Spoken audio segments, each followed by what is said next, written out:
Créé en 1933 sous l'initiative du commissaire des districts du Moyen-Congo, Ferdinand Debeuk, le jardin zoologique de Kinshasa a été inauguré le 17 juillet 1938. Il est sous tutelle de l'Institut congolais pour la conservation de la nature, conformément à l'article 3 du décret numéro 10/03 du 5 février 2011. Situé au centre-ville dans la commune de la Gombe, le jardin zoologique de Kinshasa constitue en soi un échantillon représentatif de la faune congolaise. Actuellement, ces jardins se meurent et la courbe ne fait que baisser.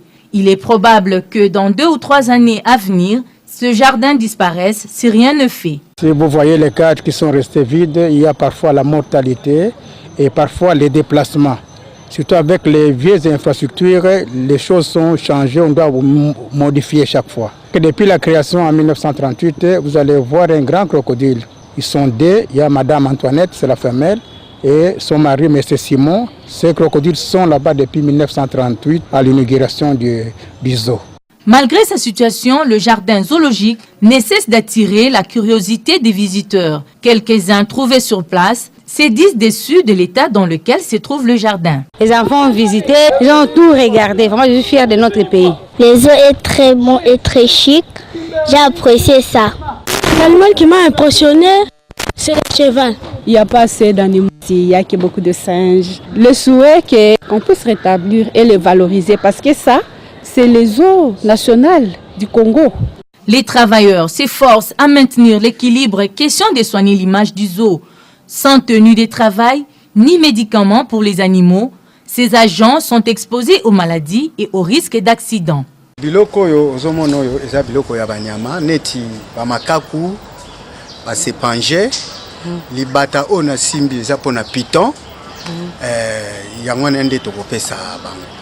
Autre chose, comment sont nourries les bêtes du jardin, d'où proviennent leur alimentation et comment sont-elles conservées?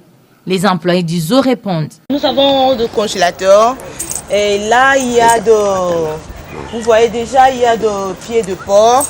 Nous avons aussi de sacs de semoule, il y a de cuisses de poulet, donc tout ce que les animaux mangent, pas tout parce qu'il y a aussi ce que nous achetons, parce que vous venez là dans notre cuisine, vous avez vu tout ce qu'on a acheté et là on garde seulement le surgelé et le semoule pour les animaux. Ici nous assistons aux grimaces des singes qui sont nourris un peu en retard.